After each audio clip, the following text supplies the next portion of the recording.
नमस्कार दोस्तों, आप सभी कैसे हो? जय श्री कृष्णा। आज हम कार्तिक मास की कुछ कहानी पढ़ेंगे। सबसे पहले लक्ष्मी जी की कथा। एक बड़ा ब्राह्मण था। वह रोज़ पीपल को जल से सींचता था। पीपल में से रोज़ एक लड़की निकलती और कहती, पिताजी मैं आपके साथ जाऊंगी। यह सुनते सुनते बूढ़ा दिन ब दिन कमज़ोर होने लगा। तो बुढ़िया ने पूछा कि क्या बात है। बूढ़ा बोला कि पीपल से एक लड़की निकलती है और कहती है कि वह भी मेरे साथ चलेगी। बुढ़िया बोली कि कल ले आना उस लड़की को। जहाँ 6 लड़कियाँ पहले से ही हमारे घर में हैं, वहाँ 7वीं लड़की और सही। अगले दिन बूढ़ा उस लड़की को घर ले आया। घर लाने के बाद बूढ़ा आटे मांगने गया तो उसे पहले दिनों की अपेक्षा आज ज़्यादा आटा मिला। जब बुढ़िया वह आटा छानने लगी तो लड़की ने कहा कि लाओ माँ, मैं छान देती हूँ। जब वह आटा छानने बैठी तो परात भर गई। उसके बाद माँ खाना बनाने जाने लगी तो लड़की बोली कि आज रसोई में मैं जाऊँगी। तो बुढ़िया बोली कि ना, तेरे हाथ जल जाएंगे। लेकिन लड़की नहीं मानी और वह रसोई में खाना बनाने गई तो उसने तरह तरह के 3600 व्यंजन बना डाले और आज सभी ने भरपेट खाना खाया। इससे पहले वह आधा पेट भूखे ही रहते थे। रात हुई तो बुढ़िया का भाई आया और कहने लगा कि दीदी मैं तो खाना खाऊंगा। बुढ़िया परेशान हो गई कि अब खाना कहाँ से लाएगी। लड़की ने पूछा कि माँ क्या बात है। उसने कहा कि तेरा मामा आया है और रोटी खाएगा, लेकिन रोटी तो सबने खा ली है, अब उसके लिए कहाँ से लाऊंगी।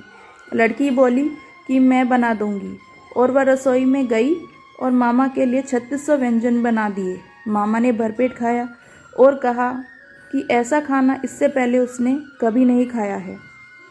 बुढ़िया ने कहा कि तेरी भाई पावनी भांजी है, उसी ने बनाया है। शाम हुई तो लड़की बोली कि माँ चौका लगा के चौके का दिया जला देना, कोठे में मैं सोऊंगी। बुढ़िया बोली कि ना बेटी, तू डर जाएगी। लेकिन वह बोली कि ना, मैं ना डरूंगी, मैं अंदर कोठे में ही सोऊंगी। कोठे में ही जाकर सो गई।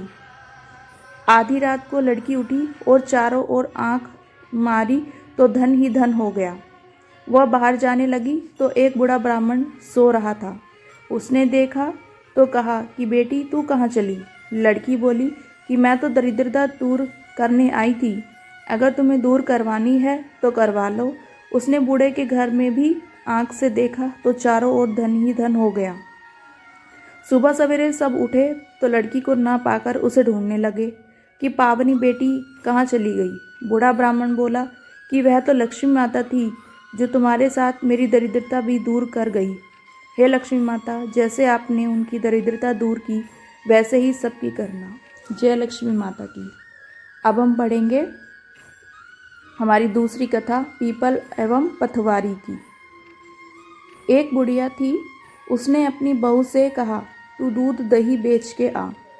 वह बेचने गई तो रास्ते में औरतें पीपल पथवारी सींच रही थी। उनको सींचता देखकर बहू ने पूछा कि तुम ये क्या कर रही हो।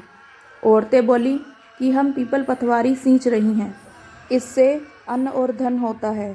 12 वर्ष का बिछुड़ा हुआ पति मिल जाता है। वह बोली, ऐसी बात है तो तुम पानी से सींचती हो तो मैं दूध से सींचूंगी। गुजरी बहू रोजाना दूध दही बेचने नहीं जाती, वह रोजाना दूध को पीपल में और दही पथवारी में सींचती। सास दूध दही का दाम मांगती तो कह देती, महीना पूरा हो जाने पर लाकर दूंगी। कार्तिक मास का महीना पूरा हो गया। पूर्णिमा के दिन बहू पीपल पथवारी के पास जाकर बैठ गई। पथवारी ने पूछा, तुम मेरे पास क्यों बैठ गई। बहू बोली कि सासू दूध दही का दाम मांगेगी। पीपल पथवारी बोली कि मेरे पास क्या दाम रखा है, ये भरा डिंडा पान पतूरा, इसको ले जा। बहू ने वही ले जाकर कोठरी में रख दिया और डर के मारे कपड़ा ओढ़कर सो गई। सासू बोली, पैसे ले आई बहू। बहू बोली, कोठरी में रखे हैं। सासू ने कोठरी खोली तो देखा हीरा मोती जगमगा रहे हैं। सासू बोली, बहू इतना धन कहाँ से लाई। बहू ने आकर देखा तो सच्ची में ही धन भरा हुआ था। बहू ने सास को सारी बात बता दी। सास ने कहा, अब की कार्तिक मैं भी पटवारी सींचूंगी। कार्तिक आया, सास दूध दही तो बेच आती, हांडी धोकर पीपल पटवारी में चढ़ा देती। आकर बहू से कहती, मेरे से दाम मांग। वह कहती, सासू जी कोई बहू भी दाम मांगती है? मगर सासू कहती, तू मांग। बहू बोली, सासू जी पैसे ले आओ। तो सास पीपल पटवारी के पास जाकर बैठ गई। पीपल पटवारी ने सास को पान पतूरा भरा डींडा दे दिया। उसने ले जाकर कोठरी में रख दिया।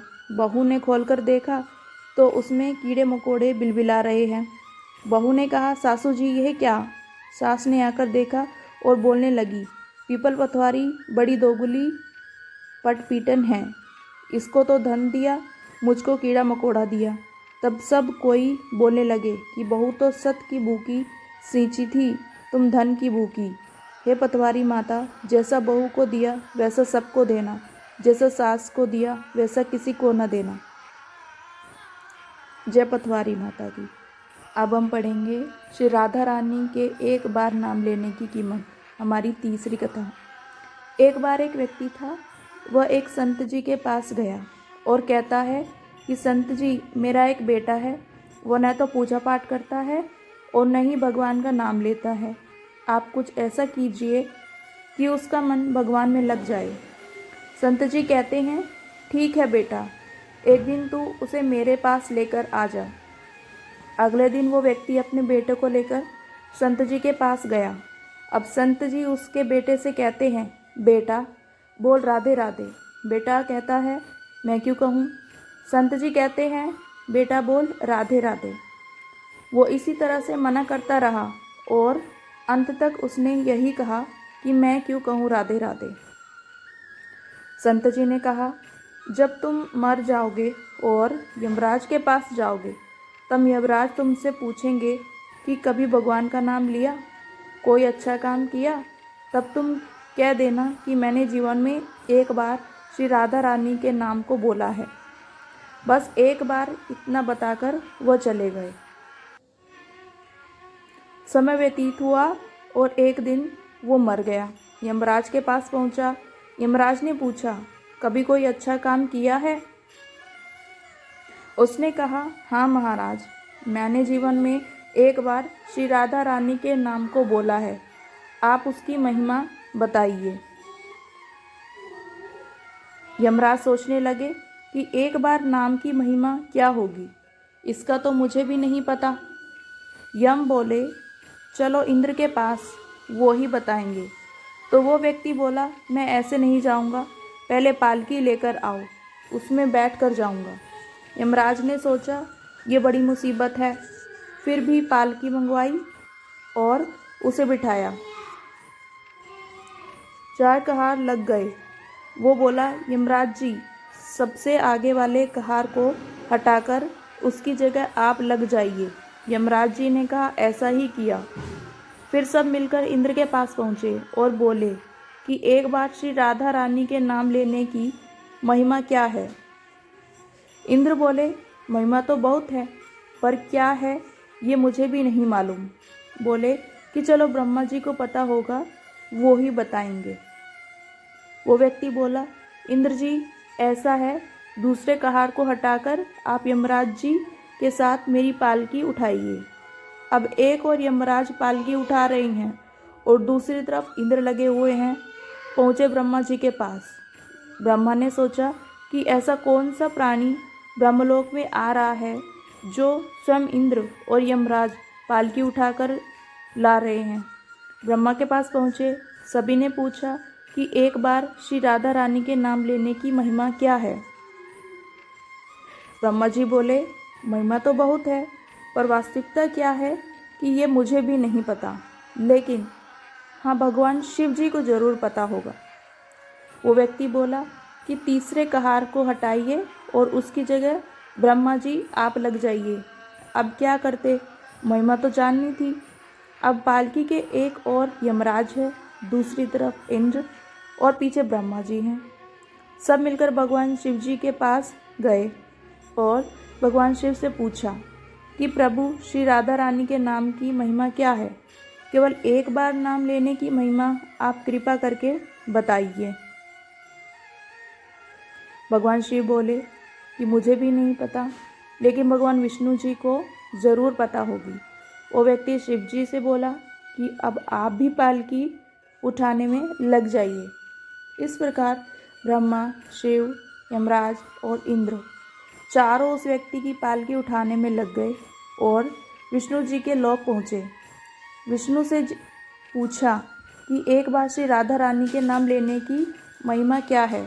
विष्णु जी बोले, अरे जिसकी पालकी को से मृत्यु का राजा यमराज, स्वर्ग का राजा इंद्र, ब्रह्मलोक के राजा ब्रह्मा और साक्षात भगवान शिव उठा रहे हैं, इससे बड़ी महिमा क्या होगी। जब सिर्फ एक बार श्री राधा रानी नाम लेने के कारण आपने इनको पालकी में उठा ही लिया है, तो अब ये मेरी गोद में बैठने का अधिकारी हो गए हैं। भगवान श्री कृष्ण ने स्वयं कहा कि जो केवल रा बोलते हैं तो मैं सब काम छोड़कर खड़ा हो जाता हूँ, और जैसे ही कोई धा शब्द का उच्चारण करता है तो मैं उसकी ओर दौड़ लगाकर उसे अपनी गोद में भर लेता हूँ। बोलो राधे राधे, बोलो राधा रानी की जय। अब हम पढ़ेंगे मत्स्य अवतार की शुभ कथा। द्रविड़ देश के राजर्षि सत्यव्रत कृतमाला नदी में स्नान कर रहे थे। जब उन्होंने अंजलि में जल लिया तो उनके हाथ में एक छोटी सी मछली आ गई। राजा ने मछली को पुनः नदी के जल में छोड़ दिया। छोड़ते ही मछली ने कहा, राजा, नदी के बड़े बड़े जीव छोटे जीवों को खा जाते हैं, मुझे भी कोई मारकर खा जाएगा, कृपया मेरे प्राणों की रक्षा करें। यह सुनकर राजा को बड़ा आश्चर्य हुआ। उन्होंने मछली को अपने कमंडल में डाल लिया, लेकिन एक रात में मछली का शरीर इतना बढ़ गया कि कमंडल छोटा पड़ने लगा। तब राजा ने मछली को निकालकर मटके में डाल दिया। वहाँ भी मछली एक रात में बड़ी हो गई। तब राजा ने मछली को निकालकर अपने सरोवर में डाल दिया। अब वह निश्चिंत थे कि सरोवर में वह सुविधापूर्ण तरीके से रहेगी, लेकिन एक ही रात में मछली के लिए सरोवर भी छोटा पड़ने लगा। यह देखकर राजा को घोर आश्चर्य हुआ। तब राजा समझ गए कि यह कोई साधारण मछली नहीं है। उन्होंने उस मछली के समक्ष हाथ जोड़कर कहा कि मैं जान गया हूँ कि निश्चय ही आप कोई महान आत्मा हैं। यदि यह बात सत्य है तो कृपा करके बताइए कि आपने मत्स्य का रूप क्यों धारण किया है। तब राजर्षि सत्यव्रत के समक्ष भगवान विष्णु ने प्रकट होकर कहा कि हे राजन, हयग्रीव नामक दैत्य ने वेदों को चुरा लिया है। जगत में चारों ओर अज्ञान और अधर्म का अंधकार फैला हुआ है। मैं हयग्रीव को मारने के लिए हयग्रीव का रूप धारण करूँगा। आज से 7वें दिन भूमि जल प्रलय से समुद्र में डूब जाएगी। तब तक तुम एक नौका बना लो और समस्त प्राणियों के सूक्ष्म शरीर तथा सब प्रकार के बीज लेकर सप्तर्षियों के साथ उस नौका पर चढ़ जाना। प्रचंड आंधी के कारण जब नाव डगमगाने लगेगी, तब मैं मत्स्य रूप में तुम सबको बचाऊंगा। तुम लोग नाव को मेरे सींग से बांध देना, तब प्रलय के अंत तक मैं तुम्हारी नाव खींचता रहूँगा। उस समय भगवान मत्स्य ने नौका को हिमालय की चोटी से बांध दिया। उस चोटी को नौकाबंद कहा जाता है। प्रलय का प्रकोप शांत होने पर भगवान विष्णु ने हयग्रीव का वध करके उससे वेद छीनकर ब्रह्मा जी को पुनः दे दिए। भगवान ने प्रलय समाप्त होने पर राजा सत्यव्रत को वेद का ज्ञान वापस दिया। राजा सत्यव्रत ज्ञान विज्ञान से मुक्त हो विवस्तु मनु कहलाए।